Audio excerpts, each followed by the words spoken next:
வணக்கம் மக்களே, அளவின் 2Dல உள்ள பார்ட் 11 வீடியோ தான் பார்க்க போறோம். அரைவட்டம் மற்றும் கால்வட்டம் தொடர்பான கணக்குகள் தான் இந்த வீடியோ முழுக்கமே பார்க்க போறோம். வீடியோவை கடைசி வரை ஸ்கிப் பண்ணாம பாருங்க. பிடிச்சிருந்துச்சுன்னா மட்டும் லைக் அண்ட் ஷேர் சப்ஸ்கிரைப் பண்ணுங்க. சரி, வீடியோக்குள்ள போயிடலாமா? முதல்ல ஃபார்முலா எல்லாத்தையும் பார்த்து முடிச்சுட்டு அதுக்கப்புறம் கணக்குள்ள போலாங்க. முதல்ல அரைவட்டத்திற்கான ஃபார்முலாவை பார்த்துரும். அரைவட்டம் அப்படின்னா இங்கிலீஷ்ல செமி சர்க்கிள் அப்படின்னு சொல்லிட்டு சொல்லுவாங்க. சரி, இருக்கட்டும். அரைவட்டம்னா என்னது அப்படின்னு கேட்டீங்கன்னா ஒரு வட்டத்தின் பாதியை தான் அரைவட்டம் அப்படின்னு சொல்லிட்டு சொல்லுவோம். இது மையப்புள்ளி, இது டயாமீட்டர், அதாவது விட்டம் அப்படின்னு சொல்லிட்டு சொல்லுவோம். சரிங்களா, இந்த கோட்டை டயாமீட்டர்னு சொல்லுவோம். சரி, இருக்கட்டும். இந்த விட்டத்தில் பாதி ஆரம். சரி, அரைவட்டத்தோட பரப்பளவுக்கான ஃபார்முலா என்ன அப்படின்னு கேட்டீங்கன்னா முதல்ல ஒரு முழு வட்டத்தோட பரப்பளவுக்கான ஃபார்முலாங்க πr². சரியா, இது எல்லாத்துக்குமே தெரிஞ்ச ஒரு விஷயம். இது வட்டத்தோட பாதி, அப்போ பாதி இன்ட்டு πr². இதுதான் அரைவட்டத்தோட பரப்பளவுக்கான ஃபார்முலா. புரிஞ்சிருச்சா? சரி, இருக்கட்டும். சர்க்கம்ஃபரன்ஸ் அரைவட்டத்தோட சுற்றளவுக்கான ஃபார்முலா என்ன அப்படின்னு கேட்டீங்கன்னா 36/7 இன்ட்டு 6. அவ்வளவுதான், இந்த ரெண்டு ஃபார்முலா தான். சரி, இருக்கட்டும். இப்போ கால்வட்டம் பார்த்துடலாம். கால்வட்டம் அப்படின்னா குவாட்ரண்ட் ஆஃப் சர்க்கிள்னு சொல்லிட்டு இங்கிலீஷ்ல சொல்லுவாங்க. சரி, இருக்கட்டும். கால்வட்டம்னா என்னதுங்க அப்படின்னு கேட்டீங்கன்னா வட்டத்தின் கால் பகுதி, வட்டத்தோட இந்த கால் பகுதியை தான் கால்வட்டம்னு சொல்லுவாங்க. இது மையப்புள்ளி, இதுவும் ஆரம், இதுவும் ஆரம், ரேடியஸ். சரி, இருக்கட்டும். கால்வட்டத்தோட பரப்பளவுக்கான ஃபார்முலா என்னன்னு கேட்டீங்கன்னா முழு வட்டத்தோட பரப்பளவுக்கான ஃபார்முலா πr². இது அந்த முழு வட்டத்தில் பாதி இல்லையா? அப்போ 1/4 கால் πr². அவ்வளவுதாங்க ஃபார்முலா. சரி, இருக்கட்டும். சரி, கால்வட்டத்தோட சுற்றளவுக்கான ஃபார்முலா என்ன அப்படின்னு கேட்டீங்கன்னா சர்க்கம்ஃபரன்ஸ்க்கான ஃபார்முலா 25/7 இன்ட்டு 6. அவ்வளவுதாங்க. இந்த 4 ஃபார்முலா தான் நீங்க ஞாபகம் வைக்க வேண்டியது. சரி, கணக்குள்ள போயிடலாமா? என்னன்னு கொடுத்திருக்காங்க? the area of a semicircle of radius 7 cm is, அதாவது 7 சென்டிமீட்டர் ஆரமுள்ள அரைவட்டத்தின் பரப்பளவு காண்க அப்படின்னு சொல்லிட்டு கேட்டிருக்காங்க. ரொம்ப முக்கியமான கேள்வி. 2017 குரூப் 2 தேர்வுல கேட்கப்பட்ட கேள்வி. சரி, இருக்கட்டும். என்ன கொடுத்திருக்காங்க? ரேடியஸ் அரைவட்டத்தோட ஆரம் கொடுத்திருக்காங்க. என்னவா?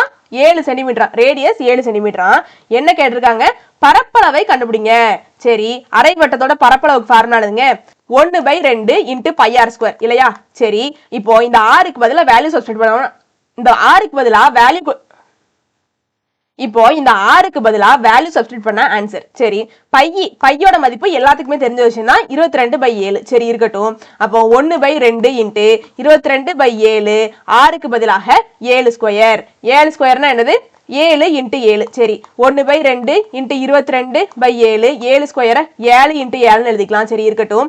ஓர் 7 7, ஓர் 7 7, ஓர் 2 2, ஓர் 2 2, ஓர் 2 2. அப்போ 11 இன்ட்டு 7 அப்படின்னு சொல்லிட்டு இருக்கு. 11 இன்ட்டு 7 எவ்வளவு? 77 சென்டிமீட்டர் ஸ்கொயர். ஏன், எதுக்கு சென்டிமீட்டர் ஸ்கொயர்? பரப்பளவு கொடுத்திருக்கிறதுனால ஆன்சர் வந்ததுக்கு அப்புறமா சென்டிமீட்டர் என்ன மதிப்பு கொஸ்டின்ல இருக்கோ அது ஆன்சர் வந்ததுக்கு அப்புறமா ஸ்கொயர்ல மாறும். எதற்காண்டி? பரப்பளவு கண்டுபிடிச்சா ஆன்சர் ஸ்கொயர்ல மாறும். இதே ஒருவேளை கன அளவு கண்டுபிடிச்சோம் அப்படின்னா கியூப்ல மாறும். சென்டிமீட்டர் இருந்துச்சுன்னா சென்டிமீட்டர் கியூப்னு மாறும். பரப்பளவு இருக்கிறதுனால சென்டிமீட்டர் ஸ்கொயர்னு மாறி இருக்கு. சரி, இருக்கட்டும். ஆப்ஷன்ல இருக்கா? ஆப்ஷன் சி தான் சரியான விடை. சரி, அடுத்த போயிடலாமா? Find the perimeter of a semicircle of radius 28 cm. அதாவது ஆரம் 28 சென்டிமீட்டர் உடைய அரைவட்டத்தின் சுற்றளவை காண்க அப்படின்னு சொல்லி கேட்டிருக்காங்க. 2019 2018 டிஎன்பிஎஸ்சி எக்ஸாம்ல கேட்கப்பட்ட கேள்வி. என்னங்க கொடுத்திருக்காங்க? அரைவட்டத்தோட ஆரம் ரேடியஸ் கொடுத்திருக்காங்க. எவ்வளோ? 28 சென்டிமீட்டர். சரி, இருக்கட்டும். என்ன கேட்டிருக்காங்க? சுற்றளவு சர்க்கம்ஃபரன்ஸ். பெரிமீட்டர்னாலும் ஒண்ணுதான், சர்க்கம்ஃபரன்ஸ்னாலும் ஒண்ணுதான். சுற்றளவை கேட்டிருக்காங்க. சரிங்களா? சுற்றளவுக்கான ஃபார்முலா என்னது? C = 36/7 into 6. சரி, ஆருக்கு பதிலாக வேல்யூ சப்ஸ்டிட்யூட் பண்ணா ஆன்சர். சரி, பண்ணிருமா? 36/7 இன்ட்டு ஆருக்கு பதிலாக 28, ஓர் 7 7, 4 இன்ட்டு 7 28. அப்போ 36 இன்ட்டு 4 144 சென்டிமீட்டர். என்ன கேட்டிருக்காங்க? The diameter of a semicircle grass plot is 70 meter. Find the cost of fencing the plot at ₹12 per meter. அதாவது அரைவட்ட வடிவிலான புல்வெளி ஒன்றின் விட்டம் 70 மீட்டர். அதற்கு சுற்றுவேலி அமைக்க ஒரு மீட்டருக்கு ₹12 வீதம் என்ன செலவாகும் அப்படின்னு சொல்லிட்டு கேட்டிருக்காங்க. ரொம்ப ரொம்ப முக்கியமான கேள்வி. 2019 குரூப் 1 தேர்வுல கேட்கப்பட்ட கேள்வி. என்ன கொடுத்திருக்காங்க? ஒரு அரைவட்ட வடிவிலான ஒரு புல்வெளி இருக்குதான். சரிங்களா? சரி இருக்கட்டும். இந்த புல்வெளியோட விட்டம் என்ன கொடுத்திருக்காங்க? இந்த புல்வெளியோட விட்டம் டயாமீட்டர் 70 மீட்டர்னு கொடுத்திருக்காங்க. என்ன கேட்டிருக்காங்க? அந்த புல்வெளியை சுத்தி வேலியை அமைக்க போறாங்களாம். சரிங்களா? இதை சுத்தி வேலி அமைக்க போறாங்களாம். அப்படி வேலி அமைக்கிறதுக்கு ஒரு மீட்டருக்கு 12 ரூபா ஆகுமா. அப்போ இந்த ஃபுல் வேலி அந்த ஒரு புல்வெளி ஃபுல்லத்துக்கும் வேலி அமைக்கிறதுக்கு எவ்வளவு ஆகும் அப்படின்னு சொல்லிட்டு கேட்டிருக்காங்க. வேலியை எங்கெங்க அமைப்பாங்க? உள்ளுக்கு அமைப்பாங்க? இல்ல, இப்படி வெளியில தானே அமைப்பாங்க. அப்போ வெளி அளவு தெரியும்னா நம்மளுக்கு என்னது? சுற்றளவு தெரிஞ்சா அப்போ எவ்வளவு ரூபா ஆகும் அப்படின்னு சொல்லிட்டு நம்மளால கால்குலேட் பண்ண முடியும். சரி, முதல்ல சுற்றளவு கண்டுபிடிச்சிடலாமா? அரை வட்டத்தோட சுற்றளவுக்கான ஃபார்முலா முதல்ல என்னது? C = 36/7 × 6. நம்மளுக்கு R மதிப்பு தெரிஞ்சாதான் சுற்றளவையே கண்டுபிடிக்க முடியும். நம்மளுக்கு என்னதான் கொடுத்திருக்காங்க? D விட்டத்தை மட்டும் தான் கொடுத்திருக்காங்க, டயாமீட்டர் மட்டும் தான் கொடுத்திருக்காங்க. சரி, நம்மளுக்கு டயாமீட்டருக்கு கொடுத்தாதான் R கண்டுபிடிச்சிடலாமே. என்னங்க ரிலேஷனு டயாமீட்டருக்கும் ஆருக்கும்? ஆரம் என்பது விட்டத்தில் பாதி இல்லையா? அதாவது ரேடியஸ் அப்படின்னா டயாமீட்டரோட பாதி, அதாவது R = D/2. சரி, இந்த விட்டத்தை 2ஆல டிவைட் பண்ணோம் அப்படின்னா நம்மளுக்கு ரேடியஸ் கிடைச்சிருங்க. சரி, டிக்கு பதிலா 70 போட்டுக்கிடுவோம். Divided by 2. 2 35 × 2 70. அப்போ ஆரம் என்ன கிடைச்சிருக்கு? 35. சரி, ஃபார்முலா சப்ஸ்டிட்யூட் பண்ணிடுமா? C = 36/7 × ஆருக்கு பதிலாக 35. அப்போ 7 7 5 × 7 35. அப்போ 36 × 5 180. சரிங்களா? அப்போ சுற்றளவு என்ன கிடைச்சிருச்சு? 180 அப்படின்னு சொல்லிட்டு கிடைச்சிருச்சு. சரி, நம்மளுக்கு என்னதான் தெரியணும்? சுற்றளவு தெரிய வேண்டாம். அந்த அதாவது அதை சுத்தி வேலி அமைக்கிறதுக்கு 1 மீட்டருக்கு 12 ரூபானா சுத்தி வேலி அமைக்க எவ்வளவு ஆகும் அதான் தேவை. சரிங்களா? இப்படி சுத்தி வேலி அமைக்கிறதுக்கு மொத்த செலவு எவ்வளவு ஆகும் அப்படிங்கிற மாதிரி கேள்வி வந்துட்டாலே நம்மளுக்கு ஒரு ஃபார்முலா இருக்கு.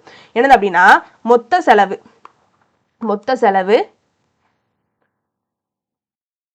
செலவு ஈக்குவல் டு ஏரியா அல்லது பெரிமீட்டர் சர்க்கம்ஃபரன்ஸ்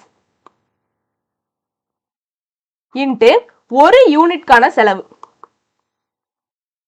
அதாவது ஏரியாக்கான மொத்த செலவை கண்டுபிடிக்க சொன்னாலோ அப்படி இல்லைன்னா சுற்றளவுக்கான மொத்த செலவு கண்டுபிடிக்க சொன்னாலோ என்ன பண்ணும்? அந்த பெரிமீட்டரையோ அதாவது சுற்றளவையோ பரப்பளவு ஏரியாவையோ ஒரு யூனிட்டுக்கான செலவு கூட பெருக்கிட்டோம் அப்படின்னா மொத்த செலவு எவ்வளோன்னு கிடைச்சிரும். இந்த மாதிரி கணக்குகள் வந்துட்டனாலே ஃபார்முலா இதுதான். சரிங்களா? நல்லா நோட் பண்ணி வச்சுக்கோங்க. கண்டிப்பா இந்த மாதிரி கேள்விகள் எதிர்பார்க்கலாம். சரி, நம்மளுக்கு இப்போ எதுக்குதான் மொத்த செலவு தெரியணும்? சுற்றளவுக்கு தான் மொத்த செலவு தெரியணும். சரிங்களா? அதாவது சர்க்கம்ஃபரன்ஸ்க்கு தான் மொத்த செலவு தெரியணும். சர்க்கம்ஃபரன்ஸ் எவ்வளவு? 180. ஒரு யூனிட் 1 மீட்டருக்காக ஆகும் செலவு எவ்வளவு? 12 ரூபா. சரி, அப்போ 180ஐயும் 12ஐயும் பெருக்குனா 2160. செலவு எவ்வளவு? 2160. ஆப்ஷன் சி தான் சரியான விடை. சரி, அடுத்த கணக்கு போயிடலாமா? இப்போ கால்வட்டம் பத்தி பார்க்க போறோம். என்னது? calculate the area of a quadrant of circle of radius 21 cm. அதாவது 21 சென்டிமீட்டர் ஆரமுள்ள கால்வட்ட பகுதியின் பரப்பளவை காண்க அப்படின்னு சொல்லிட்டு கேட்டிருக்காங்க. ரொம்ப முக்கியமான கேள்வி. 2018 TNPSC எக்ஸாம்ல கேட்கப்பட்ட கேள்வி. என்ன கொடுத்திருக்காங்க? கால்வட்டத்தோட ஆரம் கொடுத்துட்டாங்க. எவ்வளவா? 21 சென்டிமீட்டர். சரி இருக்கட்டும். என்ன கேட்டிருக்காங்க? பரப்பளவு கேட்டிருக்காங்க. கால்வட்டத்தோட பரப்பளவு கேட்டிருக்காங்க. பரப்பளவுக்கு ஃபார்முலா என்னது? ஏரியாக்கான ஃபார்முலா என்னது? πr²/4. 1/4 × πr². சரி, πr²/4 ஒண்ணுதான், 1/4 × πr² ஒண்ணுதாங்க. சரி இருக்கட்டும். சரி, ஆருக்கு பதிலா வேல்யூ சப்ஸ்டிட்யூட் பண்ணிட்டா ஆன்சர். அப்போ 1/4 × பைக்கு வேல்யூ என்னது? 22/7. அதோட மதிப்பு என்னது? 21². சரி இருக்கட்டும். அப்போ 1/4 × 22/7 × 21². 21 × 21 எழுதிக்கலாமா? சரி இருக்கட்டும். 4 7 7 3 7 21. அப்போ 2 4 1 2 2 1 2. சரி, இப்போ இந்த புள்ளிகள்ல வருது. சரி, அப்ப ஏதாச்சும் ஒண்ணு கேன்சல் பண்ணி தான் ஆகணும்.